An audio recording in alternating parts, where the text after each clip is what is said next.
নমস্কার বন্ধুরা, রুচির কিচেনে সবাইকে স্বাগত জানাই।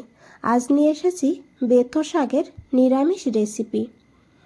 শীতের দুপুরে বা সকালে এইরকম যদি রেসিপি থাকে, এই দিয়েই কিন্তু পুরোটা ভাত খাওয়া হয়ে যাবে।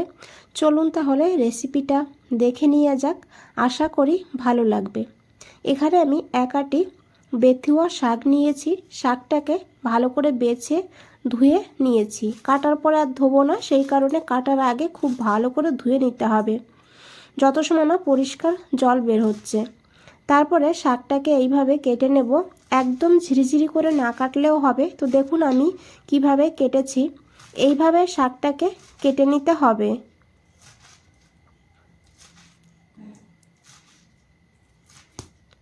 তো দেখুন বন্ধুরা, এখানে সব শাকগুলো কেটে নিয়েছি। আর এখন এই শাকটাকে তুলে নেব একটা প্লেটে। আর এই শাকের সঙ্গে লাগবে আলু আর বেগুন। তো এখানে আমি আলু বেগুন নিয়েছি। আপনারা চাইলে অন্যান্য সবজিও দিতে পারেন, যেমন গাজর, তারপরে সিম। এখানে দেখুন আলুটাকে আমি এইভাবে ছোট ছোট করে ডুমু ডুমু করে কেটে নেব।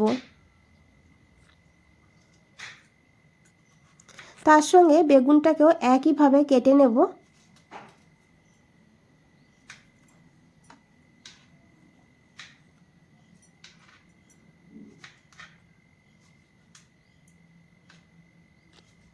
এখন এই আলু আর বেগুনটাকে খুব ভালো করে ধুয়ে নিতে হবে।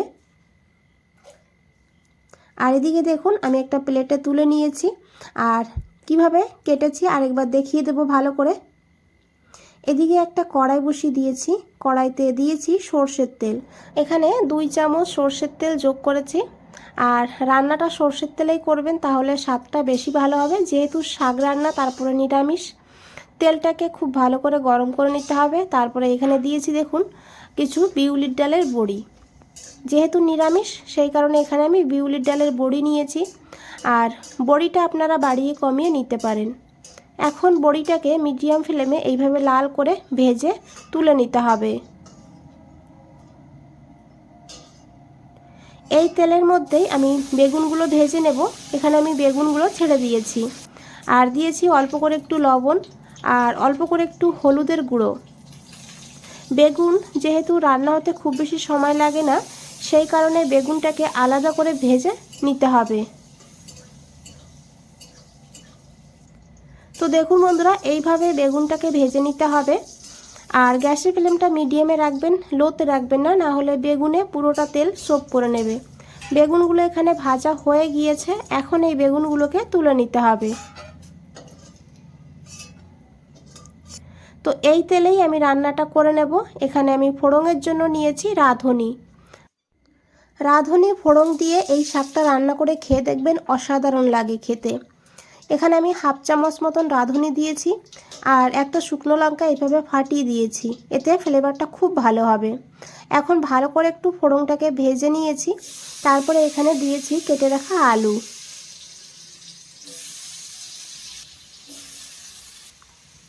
এখন খুব ভালো করে এইভাবে একটু নাড়াচাড়া করে মিশিয়ে নেব। তারপরে ঢাকা দিয়ে আলুটাকে ভেজে নেব। এইভাবে ঢাকা দিয়ে আলুটাকে ভেজে নিলে আলুটা খুব তাড়াতাড়ি নরম হয়ে যাবে আর তাড়াতাড়ি করে ভাজাও হয়ে যাবে। গ্যাসের ফ্লেমটা লো টু হাইতে করে দিয়ে এইভাবে আলুটাকে দেখুন লাল লাল করে একটু ভেজে নিয়েছি।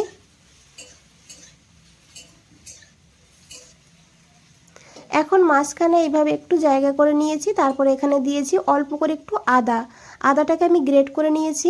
যেহেতু সম্পূর্ণ নিরামিষ, সেই কারণে এখানে আমি একটু আদা দিয়ে দিয়েছি। তো আপনারা পেঁয়াজ রসুন দিয়ে রান্নাটা করতে চাইলে তাহলে আলু ভাজার আগে পেঁয়াজ রসুন কুচি দিয়ে ভালো করে ভেজে নিয়ে তারপরে আলুটা দিয়ে দেবেন, তাতেও কিন্তু খেতে ভালো লাগবে। তো দেখুন এখানে আমি সামান্য একটু জিরের গুঁড়ো দিয়েছি, খুবই অল্প পরিমাণে। এখন এই আদা জিরের গুঁড়োটাকে ভালো করে একটু ভেজে নিয়েছি, যেন আদার কাঁচা গন্ধ না থাকে সেইভাবে। তারপরে খুব ভালো করে আলুর সঙ্গে মিশিয়ে নিয়েছি। আর তারপরে দিয়ে দিয়েছি কেটে রাখা শাক। রান্নাটা হতে খুব বেশি সময়ও লাগে না, আর খেতেও কিন্তু দারুণ হয়। এখন এখানে আমি পরিমাণ মতন লবণ দিয়েছি, তবে খেয়াল রাখবেন বেগুন ভাজার সময়ও লবণ দিয়েছিলাম। আর তারপরে সামান্য একটু হলুদের গুঁড়ো দিয়েছি, খুবই অল্প দিতে হবে হলুদের গুঁড়ো। আর এখন খুব ভালো করে এইভাবে মিডিয়াম ফ্লেমে মিশিয়ে নিতে হবে। তো দেখুন শাকটা মজে এসেছে। আর এখন এখানে আমি চেরা কাঁচা লঙ্কা দিয়েছি, তবে ঝাল আপনারা আপনাদের প্রয়োজন মতন নিয়ে নেবেন। এখন খুব ভালো করে আবারও মিশিয়ে নেব। এখানে কিন্তু জলের ব্যবহার করব না, শাকের থেকে যে জলটা বের হবে সেই জলেই কিন্তু আলু সিদ্ধ হয়ে যাবে। ঢাকা দিয়ে 3-4 মিনিট রান্না করব লো ফ্লেমে। 4 মিনিট পর ঢাকনাটা খুলে নিয়েছি। এখন একবার খুব ভালো করে মিশিয়ে নেব। এখন এখানে দিয়ে দিতে হবে ভেজে রাখা বেগুন আর ভেজে রাখা বড়ি। বড়িটাকে আমি একটু ভেঙে দিয়েছি এইভাবে ছোট ছোট করে। দেখুন বড়িটা এইভাবে লাস্টেই দেবেন। বড়িটা যখন খাওয়ার সময় মুখে পড়বে খেতে কিন্তু বেশ ভালো লাগবে। আর আগে দিয়ে দিলে বড়িটা কিন্তু তাহলে নরম হয়ে যাবে বেশি রকম। এখন খুব ভালো করে মিশিয়ে নেব। আর আশা করি বন্ধুরা দেখে বুঝতেই পেরেছেন কতটা লোভনীয় লাগছে। এখানে আমি সামান্য একটু চিনি যোগ করেছি।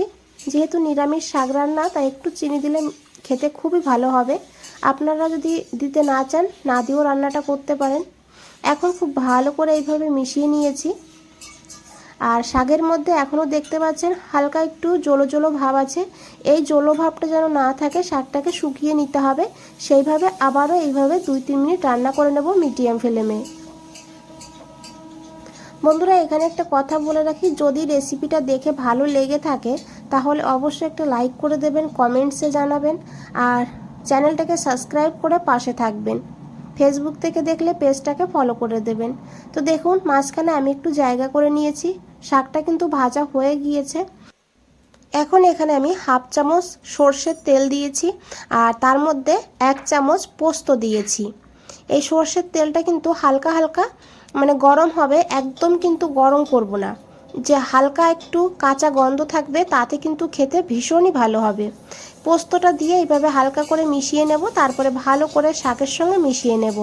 যেহেতু নিরামিষ রান্না, তাই একটুখানি এইভাবে পোস্ত দিয়ে দিলে খেতে কিন্তু দারুণ হবে। আপনারা এখানে পোস্তর পরিবর্তে সাদা তিলও দিতে পারেন, তাতেও খেতে ভালো হবে। তো ভালো করে এইভাবে 1 মিনিট মতো মিশিয়ে নিয়েছি, তারপরে শাকটাকে নামিয়ে নিয়েছি। আর আশা করি দেখে বুঝতেই পেরেছেন কতটা লোভনীয় লাগছে। বন্ধুরা আজ তাহলে এই পর্যন্তই, ফিরে আসছি নতুন কোনো রেসিপি নিয়ে। ভালো থাকবেন, সুস্থ থাকবেন। সবাইকে অনেক অনেক ধন্যবাদ এত সময় ধৈর্য ধরে রেসিপিটা দেখার জন্য।